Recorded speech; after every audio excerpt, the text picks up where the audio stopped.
KTO Radio présente À haute voix, la lecture intégrale des œuvres spirituelles majeures. Aujourd'hui, Augustin ou le Maître est là de Joseph Malègue.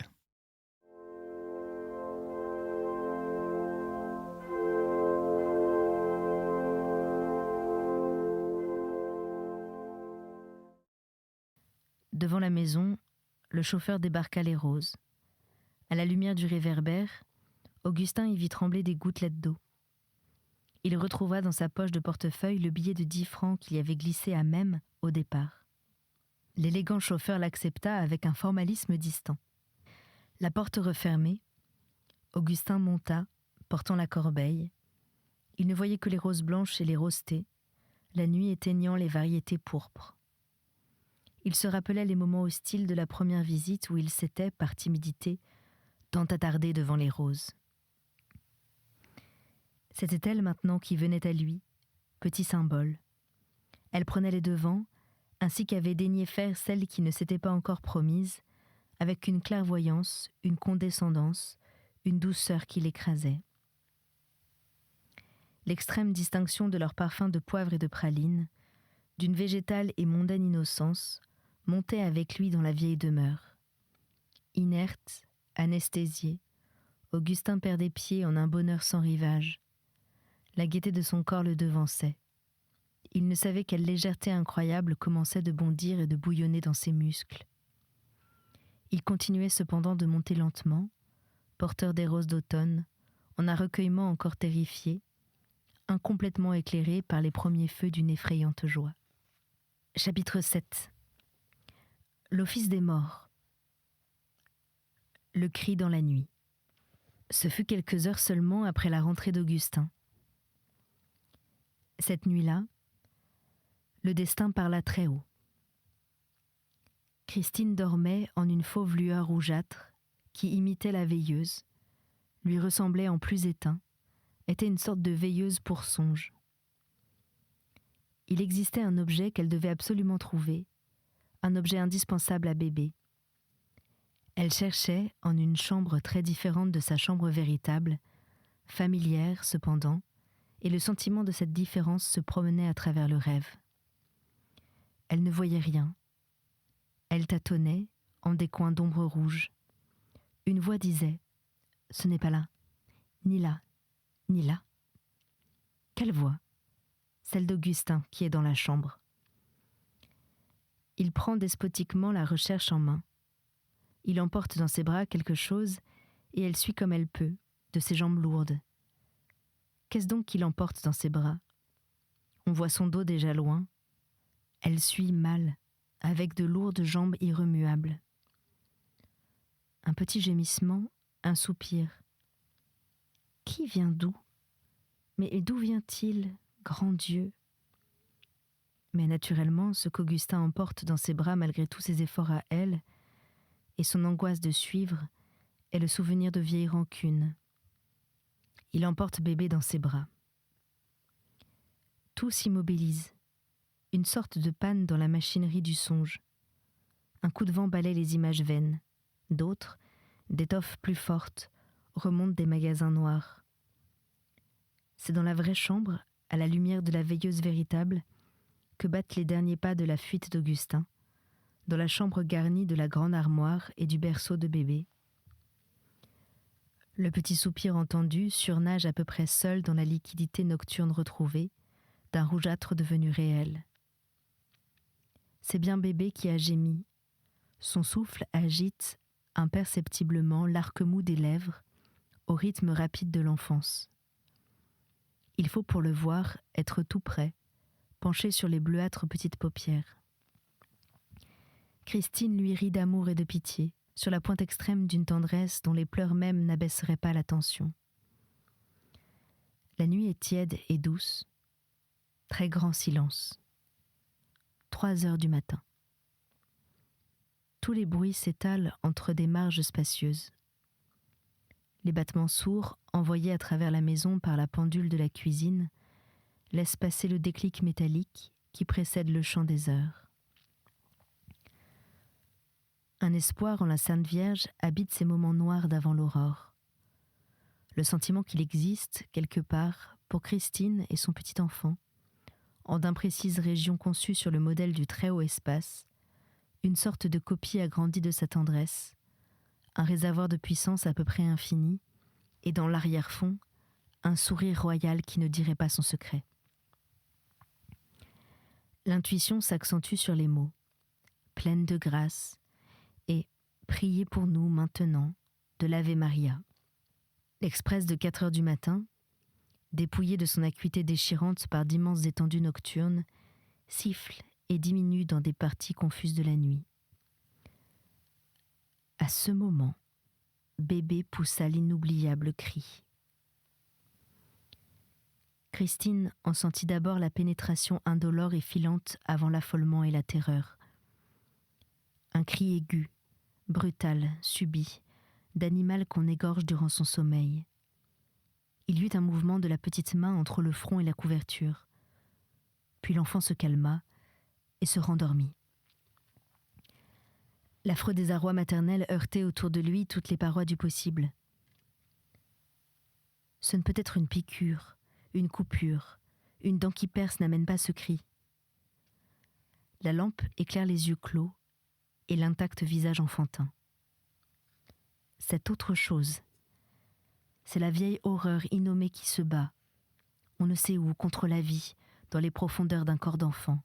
Mais quoi donc, mon Dieu ? Mais quoi donc ? Mon Dieu, mon Dieu, mon Dieu ! Christine sanglote à petites secousses sur ses 2 mains pressées et jointes. Elle n'est pas seule à avoir entendu. Des portes s'ouvrent dans ce silence qu'elle trouvait si doux. Augustin arrive, ardent visage d'insomnie. Qu'est-ce que c'est donc ? C'est bébé qui a crié comme ça ? La vieille maman aussi est venue. Elle a jeté un peu de laine sur l'anatomie pitoyable de sa vieillesse. Elle est coiffée d'un bonnet. Ses cheveux gris fer, embrouillés par la nuit, tombent sur des yeux d'une tendresse si calme devant la douleur, ancienne connaissance. Il est bien naturel qu'elle soit là, de jour, de nuit. Cette porte s'est ouverte et elle est venue, quoi de plus simple. Mais sa présence, qui continuait si bien les soucis de Christine, qui semblait mouler sur eux, se montre brusquement comme il convient que sa fille la voie, dans sa réalité indépendante, à la seule lumière de la santé de sa mère.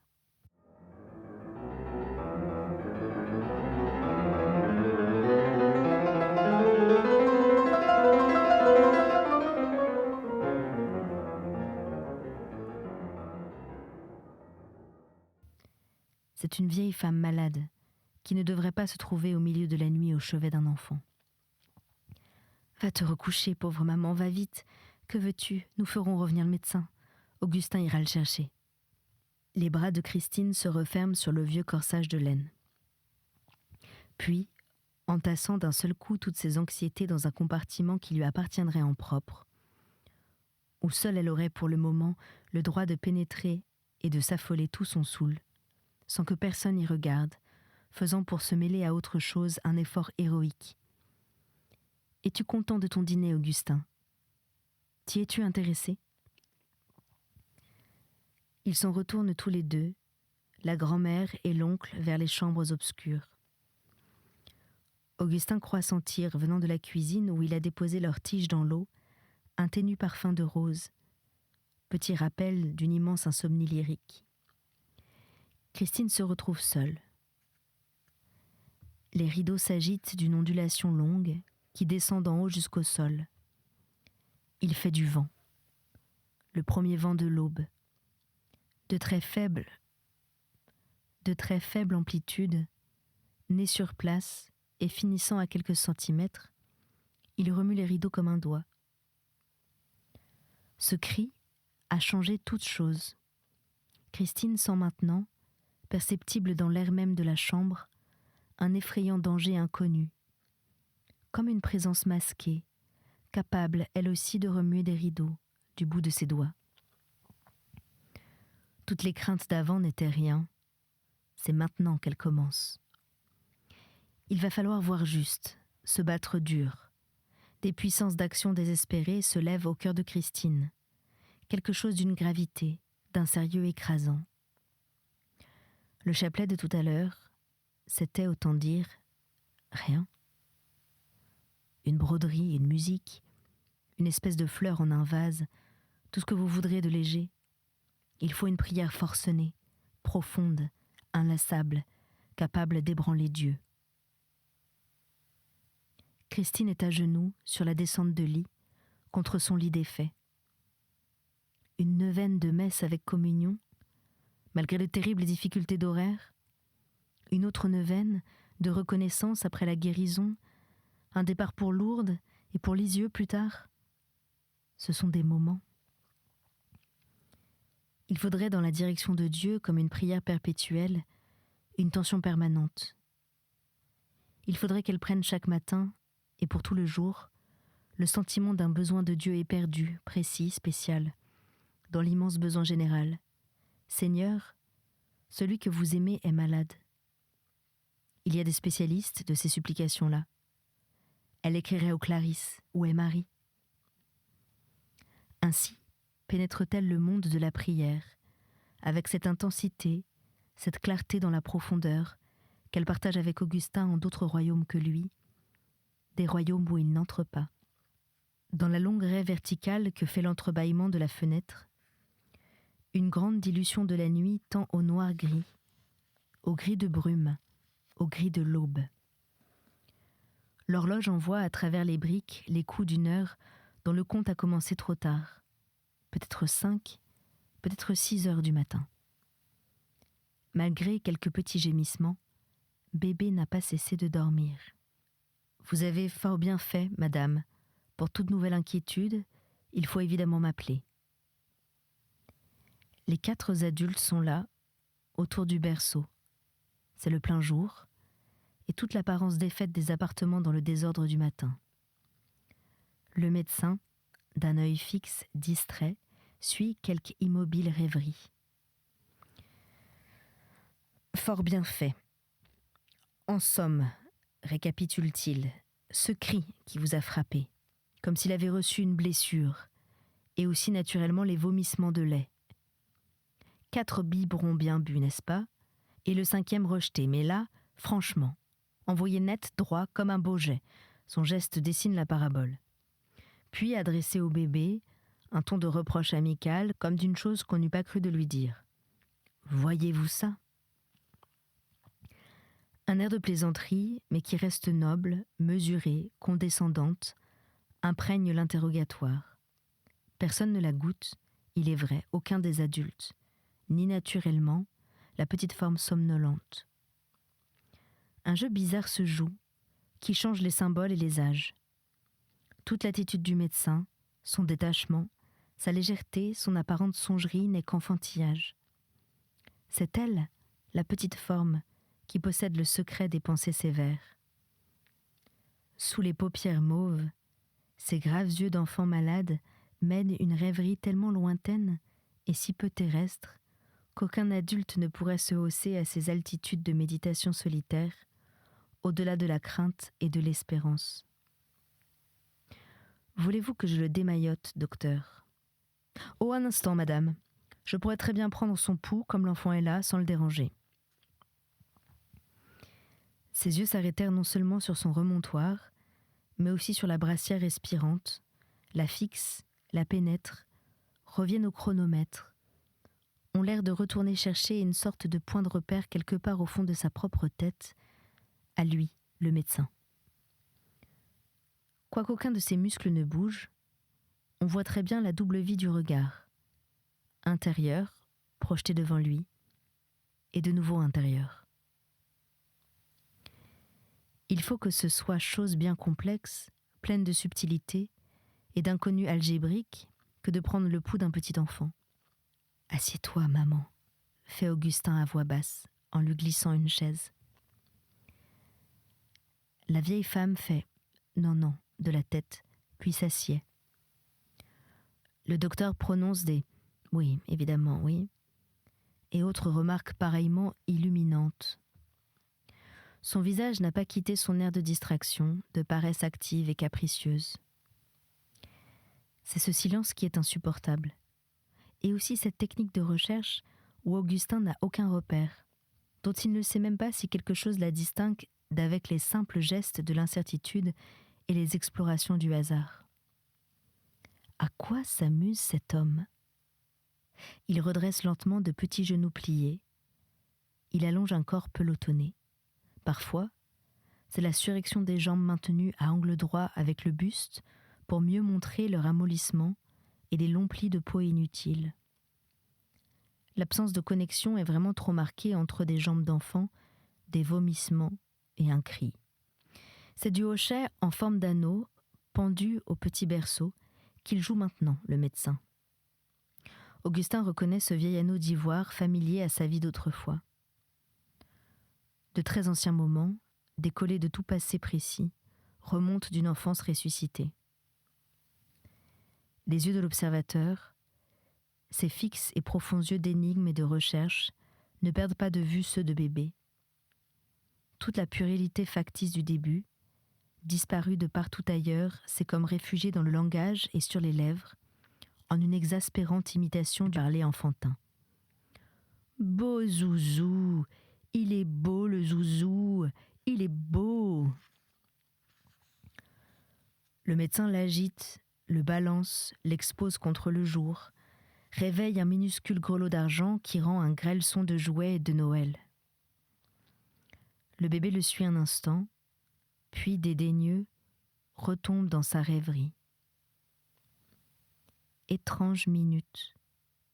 Toutes ces puérilités, chargées de sens obscurs, mariées à cette solennité d'un regard d'enfant, semblaient du tragique pour marionnette. Augustin sentait suinter et couler en lui une petite angoisse fine. Après tout, on ne savait jamais. Les portes de la cuisine battirent. À travers 3 pièces désertes, vint le bruit des brocs pleins, raclant sur des pierres. La grande Marie était là. Logée au creux de la nuque, avec une grande douceur technique et maternelle, la main du médecin hochait imperceptiblement la petite tête comme par plaisanterie, pour obéir aux règles d'un jeu, pour s'assurer que le pivot était bien graissé.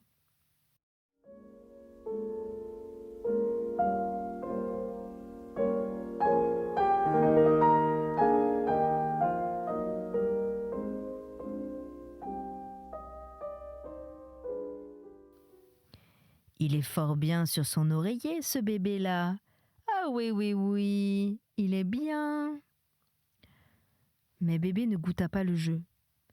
Une grimace de déplaisir plissa le coin de ses lèvres, et la lumière des yeux perdit toute portée métaphysique. Comme le médecin continuait son inoffensive taquinerie, la faible voix gémit. Christine contenait une sorte de tension tremblante.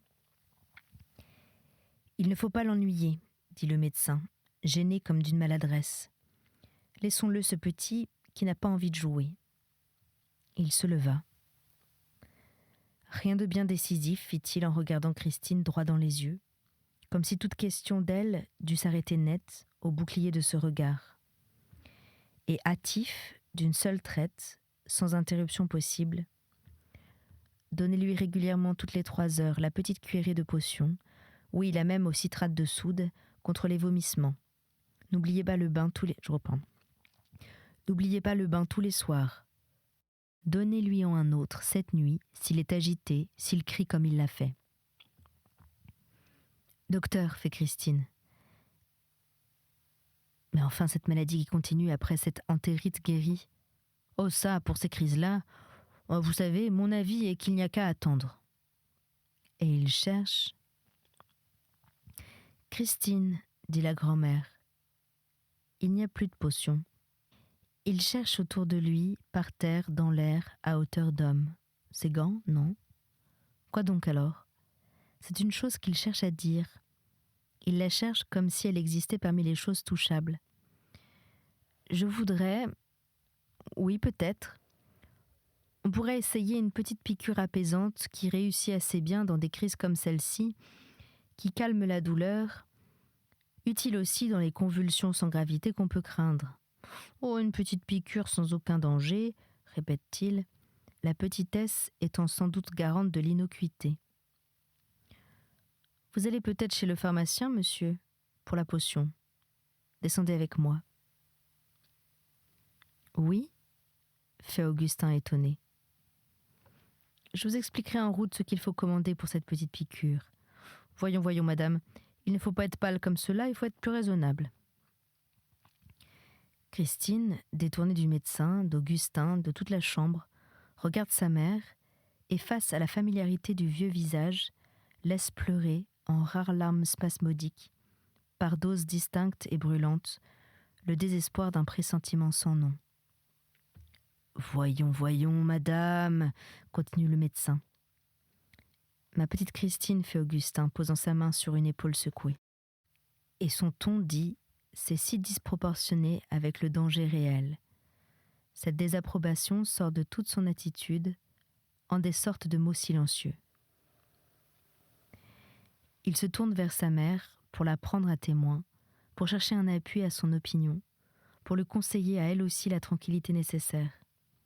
Mais sur le vieux visage gris-pierre passa un bouleversement muet, où toutes les douleurs, l'actuelle, celle d'autrefois, celle pressentie, se mêlaient dans une longue science de la souffrance.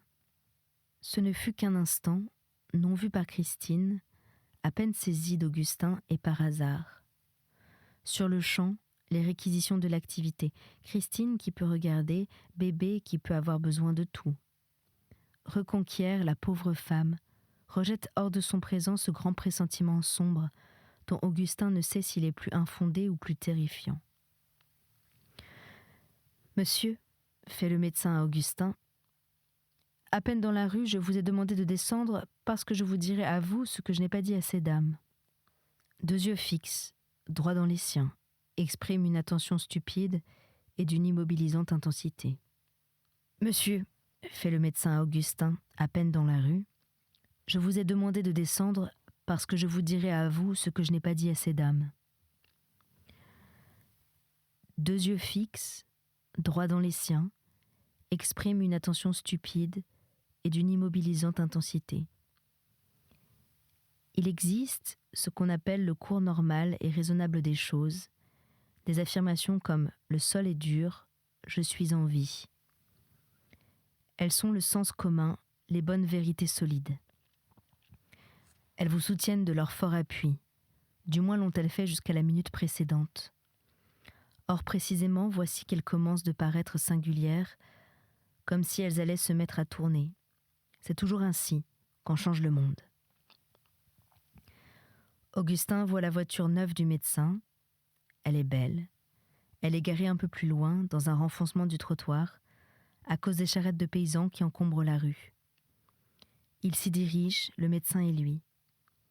Il est tout naturel qu'il s'y dirige. Il la dépasse. Ils marchent tous deux, à pas lents, vers des endroits quelconques, on ne sait où. Les quelques mots qui suivent augmentent le relief et le poids des premiers, leur donnent une densité de choses véritables et le droit de développer désormais en une lente vraisemblance tout leur don d'épouvante. Je voudrais me tromper. Je ferai à cet enfant ce soir ou demain une ponction lombaire, pour être bien sûr, mais je crains de l'être déjà. Dans la pensée d'Augustin, à la fois raidie et effondrée, tous les bruits de la rue entrent, avec aussi peu de résistance que dans la chambre d'un mort. Des gens passent, un homme conduit un cheval à la main et fait « Oh là, oh là !» Une grosse ménagère crie « J'avais bien dit, j'avais bien dit !» C'est au milieu de mots pareils, de tout simple, de toutes ces choses qui restent les mêmes, contre des carrioles, des maisons, des empilements de fromage sur le bord des trottoirs, exactement comme dans toutes les foires, dans cet ensemble inaffecté, que de terribles explications techniques, des phrases sans chaleur ni froid, d'une brutalité impassible vont la remettre debout, cette conscience inerte et qui s'effondre sous un martèlement de poings durs. Nous sommes des hommes, n'est-ce pas ? Vous n'êtes pas la pauvre mère. Suivent tous les termes de cette vérité, objectifs, multiples, détaillés, convergents, à laquelle, en d'autres domaines, Augustin avait conduit jadis sa dure et orgueilleuse douleur. Le beau cas classique, tous les symptômes, somnolence, amaigrissement continu et lent, cris dans la nuit, bien connus, bien décrit, qui a un nom, raideur douloureuse de la nuque, intolérance d'aliments, vomissement, sui generis, sans effort, en fusée, qui a un nom lui aussi, irrégularité du pouls et de la respiration. Commençant, je le veux bien, trouble oculaire, commençant eux aussi. Et cependant, vous avez vu, n'est-ce pas, ce manque de parallélisme dans la vision latérale, le droit interne de son œil gauche est déjà paralysé. Horreur. Horreur. Nous ferions mieux de descendre du trottoir un instant. Un homme en blouse bleue y marche devant lui, sans regarder, porteur d'un sac énorme, grisâtre et qui sent le grain. Il n'est pas malade. Il est lourd, rouge, fort. Il sue. Attention, attention, cette voiture nous écraserait bel et bien. Et quelques pas plus loin, un coup de chapeau respectueux à une vague passante en noir. Le monde continue d'exister comme auparavant pour le médecin. Une épouvantable lumière commence de luire. Lampes successives dans une suite de caveaux. Ce coin-là, cet autre. Bien sûr, Augustin a vu ce geste de la main sous la nuque, ces jeux puérils avec le hochet. Mais sous les toutes petites formes qu'avaient choisi de prendre les énigmes mortelles, il ne les résolvait pas. Ce médecin qui croit qu'il a vu, lui, Augustin, mais il n'a pas vu. Là aussi, ne voit que ceux qui sont préparés à voir. Banalité de méthodologie scientifique qui, passée, reconnaissable pour qui vous a tant aimé. Rien dans son esprit qu'une sorte de passivité foudroyée, une sensation d'assommé, une perte brusque de toutes les vraisemblances de la vie. En 2 mots, je crains, je fais plus que craindre, la méningite tuberculeuse. Où a-t-il pu la prendre ? Ça, c'est une autre histoire. Ce qu'il y a de sûr, c'est qu'il l'a. Ça ne pardonne jamais, jamais, jamais. 3 petits coups secs donnés de haut en bas par son poing droit fermé, comme 3 coups de pompe. C'était À Haute Voix, une émission de KTO Radio. Aujourd'hui, Augustin ou le maître est là de Joseph Malègue. Lecture, Anne-Céline Pellarini. Captation et réalisation, Aymeric Plouminec et Thibaut Dagalier. Une émission disponible en podcast sur ktoradio.com et sur l'application KTO Radio.